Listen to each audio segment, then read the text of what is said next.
Sun travels வடமாகாணத்தில் சட்டபூர்வமான அனுமதியுடன் இயங்குகின்ற visa consultants and ticket agent. உங்கள் பெறுமதியான கடவுச்சீட்டுகள், ஆவணங்கள் போன்றவற்றுக்கு பாதுகாப்பான அனுமதி பெற்ற நிறுவனம் சன் டிராவல்ஸ்.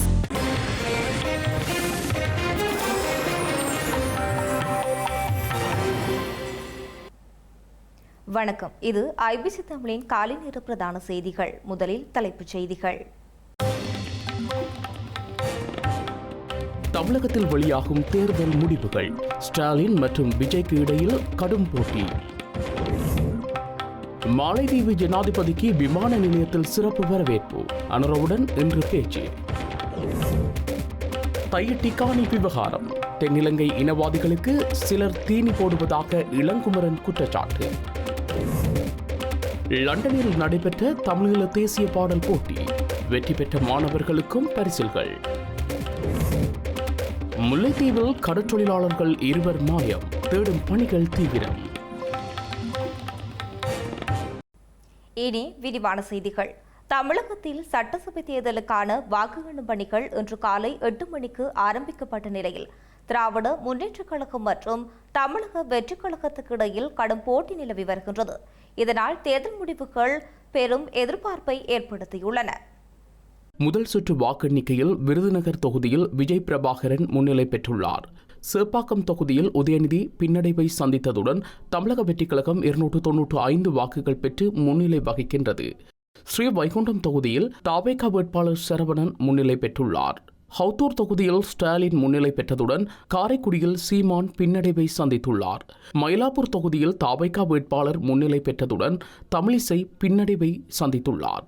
தீநகர் தொகுதியில் தவேக வேட்பாளர் புஸ்ஸி ஆனந்தன் முன்னிலை பெற்றுள்ளார். ஸ்ரீபெருந்தூர் தொகுதியில் செல்வப்பெருந்தகை பின்னடைவை சந்தித்துள்ளார்.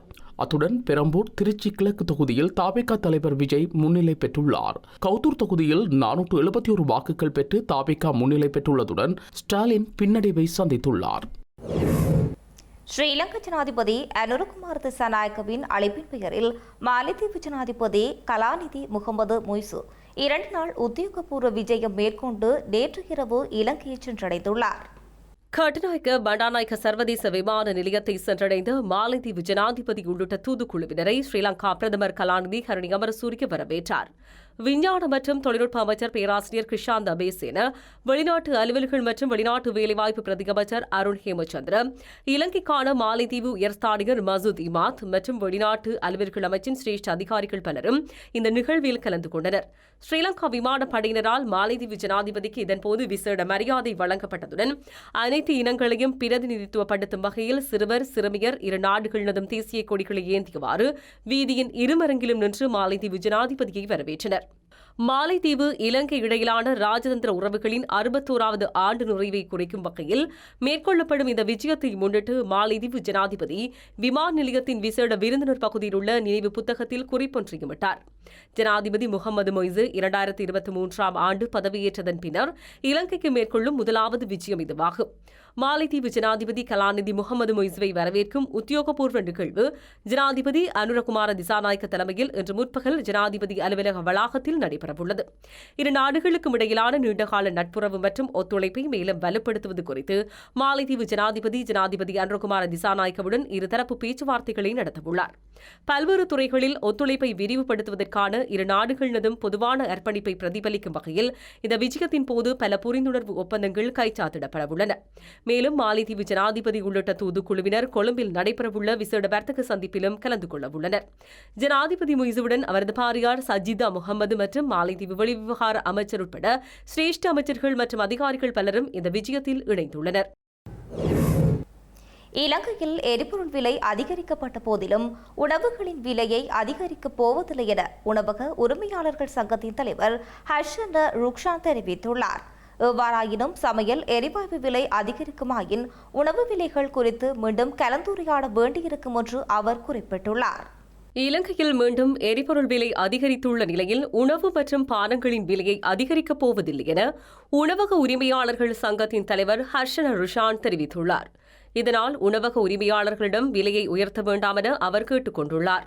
இவ்வாறான சந்தர்ப்பங்களில் பொதுமக்களுக்கு பாதிப்பு ஏற்படும் வகையில் அதிக விலைக்கு உணவு விற்பனை செய்யும் உணவகங்களை முற்றுகையிட்டு அவர்களுக்கு தண்டனை வழங்குமாறு நுகர்வோர் விவகார அதிகார சபையிடம் கோரிக்கை விடுத்துள்ளார். இருப்பினும் எரிவாயு விலை ஏதேனும் ஒரு வகையில் அதிகரித்தால் அது குறித்து ஆலோசித்து உணவு விலையை அதிகரிப்பதா அல்லது குறைப்பதா என்பது குறித்து தீர்மானம் எடுக்கப்படும் என கூறினார். ஸ்ரீலங்கா திரைசேரியிலிருந்து 2.5 மில்லியன் அமெரிக்க டாலர் நிதி இணைய ஊடுருவர் காரணிகளினால் திருடப்பட்ட சம்பவம் குறித்து அரசாங்க கணக்குகள் பற்றிய குழு ஊடாக விசாரணையை முன்னெடுக்குமாறு சுதந்திர சட்டத்தரணிகள் அமைப்பு கோரிக்கை விடுத்துள்ளது. இது தொடர்பான கோரிக்கை அடங்கிய கடிதம் அரசாங்க கணக்குகள் குழுவின் தலைவர் கபீர் ஹஷீமிடம் கையளிக்கப்பட்டுள்ளது. இந்த சம்பவம் தொடர்பாக ஏற்கனவே சபாநாயகரிடம் எழுத்துப்பூர்வமான முறைப்பாடு அளிக்கப்பட்ட போதிலும் இதுவரை எவ்வித பதிலும் கிடைக்கவில்லை என அந்த அமைப்பின் உறுப்பினர் ரஞ்சித் கீர்த்தி தென்னகோன் தெரிவித்துள்ளார். எனவே கணக்காய்வாளர் நாயகத்தை மையப்படுத்தி கோவா குழுவிடம் ஊடாக பகிரங்க விசாரணை நடத்த வேண்டும் என்று அவர் வலியுறுத்தியுள்ளார். தமிழ் மக்களின் முக்கிய கலாச்சார மற்றும் இலக்கிய விழாவான கம்மன் விழாவில் ஸ்ரீலங்கா ஜனாதிபதி அனுரகுமார திசாநாயக்க விருது வழங்கி கௌரவிக்கப்பட்டுள்ளார். தமிழ் மக்களின் முக்கிய கலாசார மற்றும் இலக்கிய விழாவான கம்பன் விழா வெள்ளவத்தை ராமகிருஷ்ண மண்டபத்தில் நேற்று மாலை இடம்பெற்றது. குறித்த நிகழ்வில் ஜனாதிபதி அனுரகுமார திசாநாயக்க கலந்து கொண்டார். சிறந்த தமிழ் கவிஞரான கம்பரின் பெயரில் அகில இலங்கை கம்பன் கழகம் 1980ஆம் ஆண்டு யாழ்ப்பாணத்தில் நிறுவப்பட்டது. இதன்போது உரையாற்றிய ஜனாதிபதி இலக்கியம், நடனம் மற்றும் இசை என்பவற்றை அடிப்படையாக கொண்டு இளைய தலைமுறையினரை கலாசார விழுமியங்கள் மற்றும் தேசப்பற்றுடன் கூடிய தர்மத்தின் வழியில் வழிநடத்துவதற்கு கம்பன் கழகம் ஆற்றி வரும் சேவையை பாராட்டினார். இதன்போது ஜனாதிபதி விருது வழங்கி கௌரவிக்கப்பட்டமை குறிப்பிடத்தக்கது. அத்துடன் குறித்த நிகழ்வில் கலந்து கொண்டதையிட்டு மகிழ்ச்சியடைவதாக ஜனாதிபதி தனது சமூக வலைதள பக்கத்தில் தெரிவித்துள்ளார். முல்லைத்தீவு கள்ளப்பாடு பகுதியில் இருந்து கடத்தொழிலுக்கு சென்ற 2 கடத்தொழிலாளர்கள் காணாமல் போயுள்ளனர். அவர்களை தேடும் பணிகள் முன்னெடுக்கப்பட்டு வருகின்றது. முல்லைத்தீவு கள்ளப்பாடு கடற்கரையிலிருந்து படகு ஒன்றில் 2ஆம் தேதி காலை தொழிலுக்காக சென்ற 2 கடற்றொழிலாளர்களும் நேற்று வரை கரை திரும்பவில்லை. இந்த நிலையில் உறவினர்கள் மற்றும் சக கடற்றொழிலாளர்கள் இணைந்து நேற்று மாலை வரை 4 படகுகளில் சென்று தேடிய போதிலும் இதுவரை அவர்கள் தொடர்பான தகவல்கள் கிடைக்கவில்லை. காணாமல் போன கடற்தொழிலாளர்களையும் அவர்களது படகினையும் தேடும் நோக்கில் முல்லைத்தீவு கடற்பரப்பில் இன்றும் தேடுதல் நடவடிக்கைகள் முன்னெடுக்கப்பட்டன. இது தொடர்பாக கடற்படையினர் உள்ளிட்ட சம்பந்தப்பட்ட தரப்பினருக்கும் தகவல் வழங்கப்பட்டுள்ள நிலையில் கடற்றொழிலாளர்களின் பாதுகாப்பை உறுதிப்படுத்த உரிய நடவடிக்கை எடுக்குமாறு பாதிக்கப்பட்ட குடும்பத்தினர் கோரிக்கை விடுத்துள்ளனர். தையிட்டி காணி விவகாரத்தை மையமாக கொண்டு சிலர் தென்னிலங்கையில் உள்ள இனவாதிகளுக்கு சார்பாக கருத்துக்களை வெளியிடுவதாக நாடாளுமன்ற உறுப்பினர் இளங்குமரன் தெரிவித்துள்ளார். விகாரைக்கு அருகில் உள்ள வீதி கடந்த வாரம் அளக்கப்பட்ட நிலையில் அதனை விடுவிக்க நடவடிக்கை மேற்கொண்டுள்ளதாக அவர் குறிப்பிட்டுள்ளார். எழுத்து மூலத்தை விட நம்பிக்கை தான் பலமானது. அந்த நம்பிக்கையானது நாங்கள் அதை சுவீகரிக்கும் நோக்கத்தில் அங்கே எவரும் வரவில்லை. காணியை சுவீகரித்து பௌத்த கோயிலுக்கு கொடுப்பதற்காக நோக்கத்துக்கு வரவில்லை. அளந்து மக்களுடைய காணியை தான் விடுவிக்க வந்திருந்தோம். சுவீகரிக்கும் நோக்கமாக வந்திருந்தால், சுவீகரித்து இருந்திருந்தால் தமிழ் மக்கள் இதைவிட 3 மடங்காக போராடி இருப்பார்கள். இப்போது 4-5 பேர் தான் போராடுகிறார்கள். நாங்கள் அதை அலைந்து பௌத்த கோயிலுக்கு சுயரித்து கொடுத்திருப்போமானால் நிலைமையை யோசிச்சு பாருங்கள்.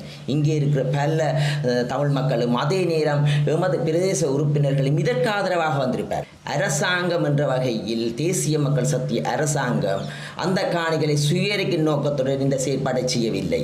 நாங்கள் ஆட்சி அமைத்த உடனே இந்த பிரதேசத்துக்கு வந்து பிரதேசத்தில் இருக்கின்ற சுற்று வட்டாரங்களை நானும் சென்று அவதானித்து ஒவ்வொரு நடவடிக்கை எடுக்கும் போது எங்களுக்கு தெரியும் இது எங்களால் உருவாக்கப்பட்ட பிரச்சனை இல்லை. எங்களது ஜனாதிபதியரும் ஆணித்தனமாக கூறுகிறார் மக்களுடைய காணியில் கையளிக்க வேண்டும் என்று. ஜனாதிபதிகள் வரும்போது அதை ஆணித்தனமாக கூறுகிறார்.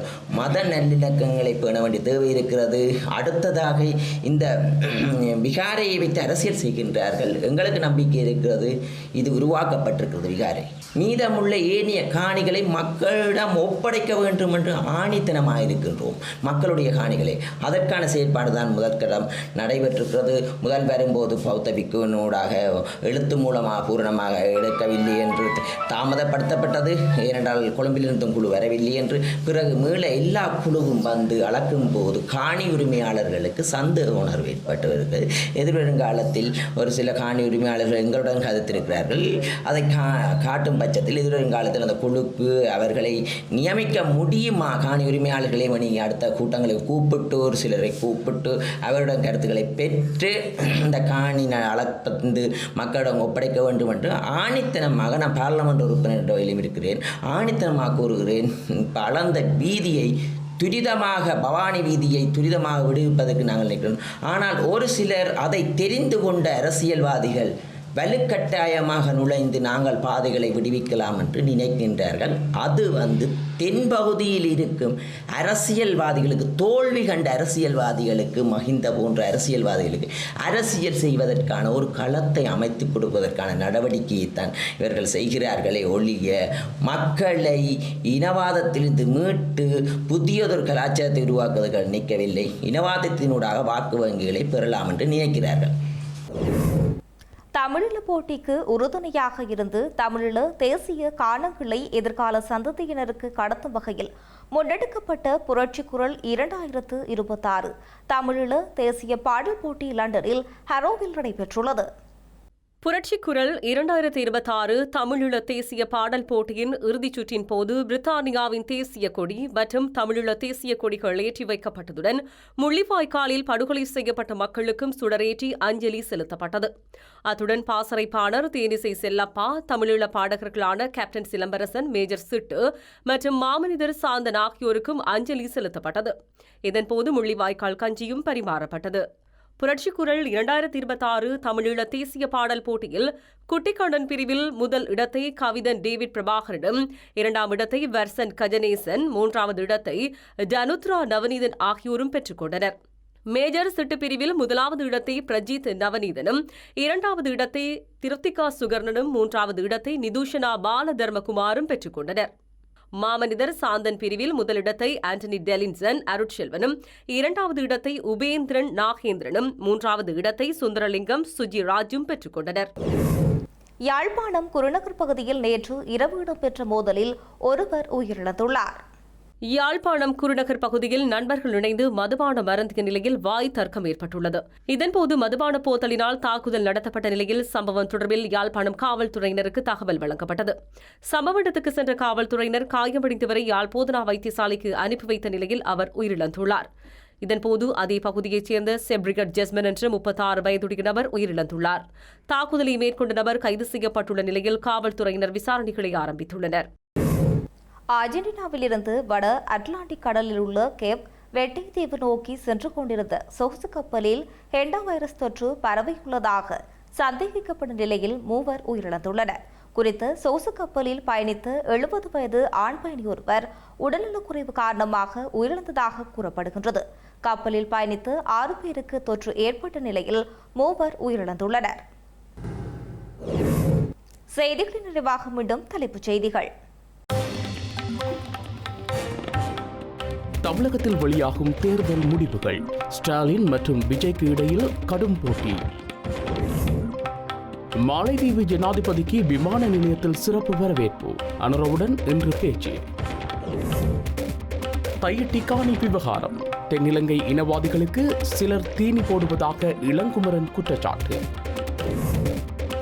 லண்டனில் நடைபெற்ற தமிழீழ தேசிய பாடல் போட்டி. வெற்றி பெற்ற மாணவர்களுக்கும் பரிசில்கள். முல்லைத்தீவில் கடற்றொழிலாளர்கள் 2 மாயம். தேடும் பணிகள் தீவிரம். இத்துடன் ஐபிசி தமிழின் காலை நேர பிரதான செய்திகள் நிறைவு பெற்றன. உடனுக்குடன் செய்திகளை அறிந்து கொள்ள ibctamil.com என்ற எமது இணையதளத்தை பார்வையிடுங்கள். வணக்கம்.